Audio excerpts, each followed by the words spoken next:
La revelación moderna define la verdad como el conocimiento de las cosas que son, como eran y como han de ser.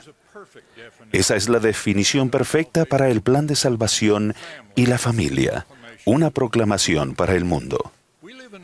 Vivimos en una época de información ampliamente expandida y diseminada, pero no toda esa información es verdadera. Debemos ser prudentes al buscar la verdad y elegir fuentes para realizar esa búsqueda. No debemos considerar el prestigio o la autoridad secular como fuentes de verdad fidedignas. Debemos tener cuidado, confiarnos de información o consejos que ofrezcan las celebridades, los atletas destacados o las fuentes anónimas de Internet. La pericia en un campo no se debe tomar como pericia sobre la verdad en otros temas. Asimismo, debemos tener cuidado con las razones de aquel que proporciona la información.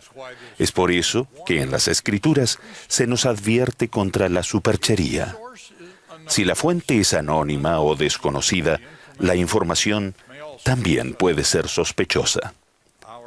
Nuestras decisiones personales deben basarse en información de fuentes que reúnan los requisitos con respecto al tema y estén libres de motivaciones egoístas.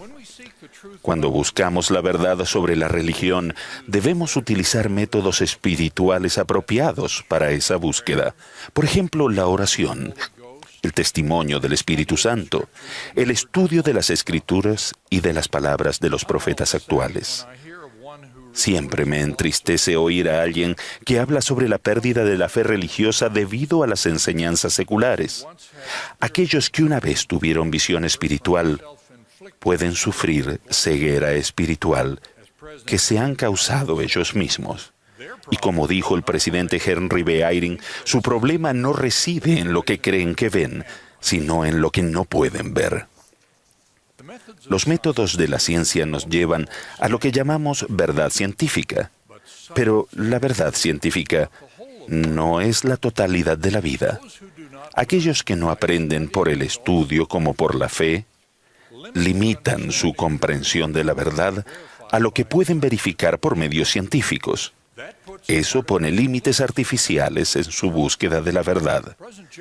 El presidente James E. Faust dijo: los que han sido bautizados ponen sus almas en peligro al buscar irreflexivamente solo la fuente secular de conocimiento. Creemos que la Iglesia de Jesucristo de los Santos de los Últimos Días tiene la plenitud del Evangelio de Cristo y que el Evangelio es la esencia de la verdad y la luz eterna. Encontramos gozo verdadero y perdurable al conocer y actuar sobre la verdad acerca de quiénes somos, el significado de la vida terrenal y hacia dónde vamos cuando morimos. Esas verdades no se pueden aprender por métodos científicos o seculares.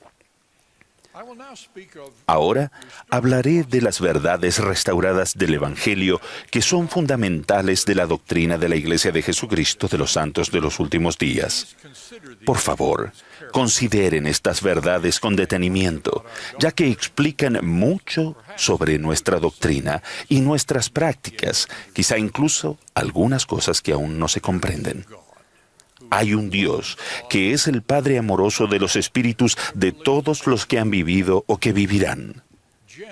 El género es eterno. Antes de nacer en esta tierra, todos vivimos como espíritus masculinos y femeninos en la presencia de Dios. Acabamos de escuchar al coro del tabernáculo de la manzana del templo entonar: el plan de Dios puedo seguir. Ese es el plan que Dios estableció para que todos sus hijos en espíritu pudieran progresar eternamente. Ese plan es vital para cada uno de nosotros. Bajo ese plan, Dios creó esta tierra como un lugar donde sus amados hijos en espíritu pudiesen nacer en la vida terrenal para recibir un cuerpo físico y tener la oportunidad de progresar eternamente al hacer elecciones justas. Para ser significativas, Esas elecciones terrenales tenían que hacerse entre las fuerzas opuestas del bien y del mal. Tenía que haber oposición y por lo tanto un adversario. Sí, aquel que fue expulsado a causa de rebelión y se le permitió tentar a los hijos de Dios para actuar en contra del plan de Dios. El propósito del plan de Dios era dar a sus hijos la oportunidad de elegir la vida eterna. Eso solo se podría lograr mediante la experiencia terrenal y después de la muerte, mediante el crecimiento postterrenal en el mundo de los espíritus. En el curso de la vida terrenal, nos contaminaríamos a causa del pecado al ceder a las tentaciones inicuas del adversario y eventualmente moriríamos. Aceptamos esos retos confiando en la seguridad que el plan de Dios, nuestro Padre, proporcionaría un Salvador, su Hijo unigénito. Él nos rescataría mediante una resurrección universal a una vida personificada después de la muerte. El Salvador también proporcionaría una expiación para pagar el precio de todos, para ser limpios del pecado, según las condiciones que Él prescribió. Esas condiciones incluían la fe en Cristo, el arrepentimiento, el bautismo, el don del Espíritu Santo y otras ordenanzas realizadas por la autoridad del sacerdocio. El gran plan de felicidad de Dios proporciona un equilibrio perfecto entre la justicia eterna y la misericordia que podemos obtener mediante la expiación de Jesucristo. También permite que seamos transformados en nuevas criaturas en Cristo. Un Dios amoroso nos tiende la mano a cada uno de nosotros. Sabemos que por medio de su amor y por la expiación de su Hijo unigénito, toda la humanidad puede ser salva mediante la obediencia a las leyes y ordenanzas de su Evangelio. La Iglesia de Jesucristo de los Santos de los Últimos Días se conoce apropiadamente como la Iglesia centrada en la familia, pero lo que no se entiende bien es que el centrarnos en la familia va más allá de las relaciones en esta vida mortal. Las relaciones eternas también son fundamentales para nuestra teología. La familia es ordenada por Dios. Bajo el gran plan de nuestro amoroso Creador, la misión de su Iglesia restaurada es ayudar a los hijos de Dios a alcanzar la bendición divina de la exaltación en el reino celestial, la cual solo se puede lograr por medio de un matrimonio eterno entre un hombre y una mujer. Afirmamos las enseñanzas del Señor de que el ser hombre o el ser mujer es una característica esencial de la identidad y del propósito premortales, mortales y eternos de la persona, y que el matrimonio entre el hombre y la mujer es esencial para su plan eterno. Por último, el amor de Dios es tan grande que, con excepción de los pocos que deliberadamente se convierten en hijos de perdición, Él ha provisto un destino de gloria para todos sus hijos.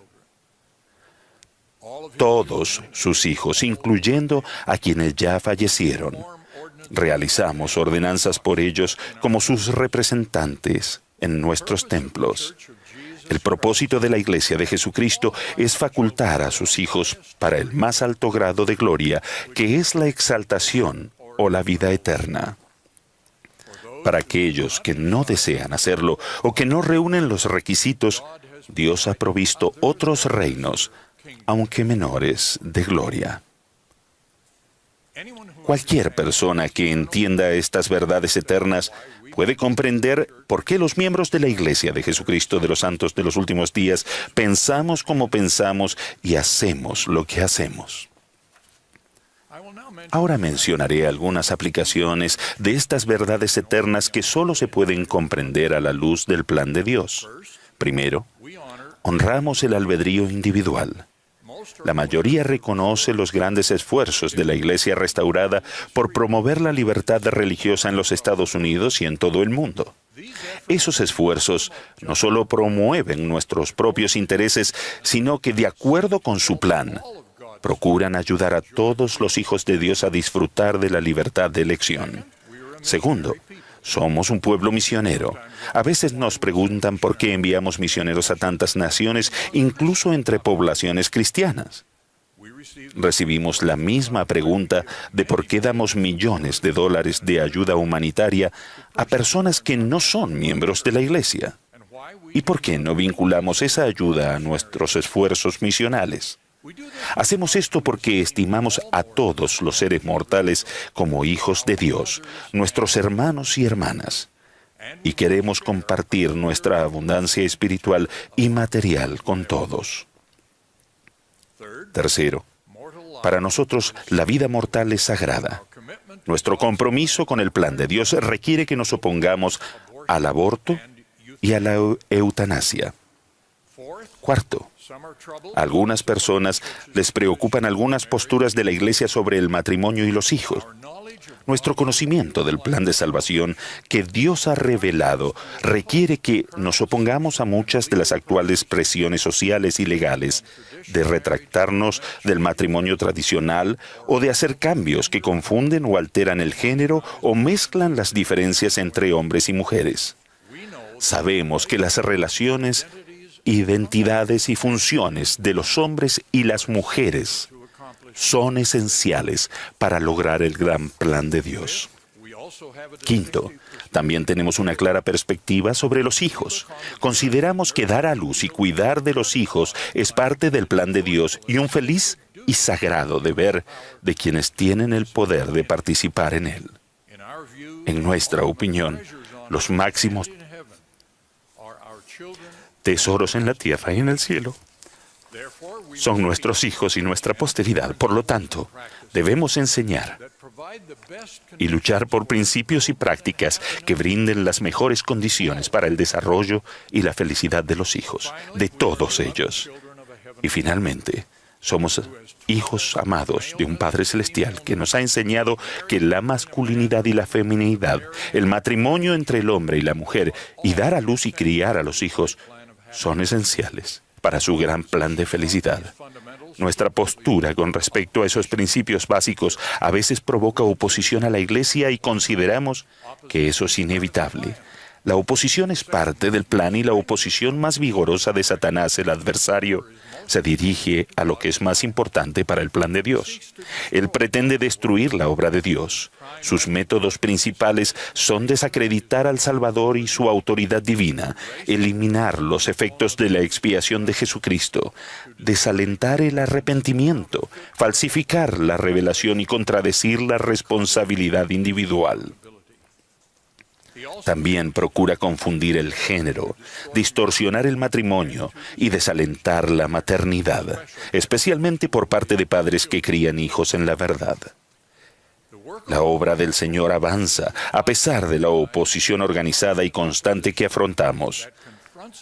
A medida que luchamos por practicar las enseñanzas de la Iglesia de Jesucristo, de los santos de los últimos días. Para aquellos que vacilan bajo esa oposición, propongo estas sugerencias. Recuerden el principio del arrepentimiento que se logró por el poder de la expiación de Jesucristo. Como exhortó el elder Neal A. Maxwell, no se encuentren entre los que preferirían cambiar la Iglesia que cambiarse a sí mismos. Y como instó el elder Jeffrey R. Holland, aférrense al conocimiento que ya tienen y manténganse firmes hasta que reciban más conocimiento. En esta Iglesia lo que sabemos siempre prevalecerá sobre lo que no sabemos. Ejerciten fe en el Señor Jesucristo, que es el primer principio del Evangelio. Finalmente, busquen ayuda. Nuestros líderes de la Iglesia los aman y procuran guía espiritual para ayudarles. Ofrecemos muchos recursos como los que se encuentran en lds.org y otras ayudas para el estudio del Evangelio en el hogar. Y ahora tenemos hermanos y hermanas ministrantes que han sido llamados para brindar ayuda amorosa. Búsquenlos y escúchenlos. Nuestro amoroso Padre Celestial quiere que tengamos el gozo que es el propósito de nuestra creación. Ese gozoso destino de la vida eterna que podemos obtener al avanzar a lo largo de nuestro camino Está de acuerdo con lo que el presidente Russell M. Nelson, nuestro presidente, con frecuencia llama el camino de los convenios. Esto es lo que él dijo en su primer mensaje como presidente de la Iglesia. Manténganse en el camino de los convenios. Su compromiso de seguir al Salvador al hacer convenios con él y luego guardar esos convenios abrirá puertas a toda bendición y privilegio espiritual que están al alcance de todos los hombres, mujeres y niños en todas partes. Solamente y solemnemente testifico que las cosas que he dicho son verdad y son posibles por las enseñanzas y la expiación de Jesucristo, quien lo hace todo posible bajo el gran plan de Dios, nuestro Padre eterno. En el nombre de Jesucristo. Amén.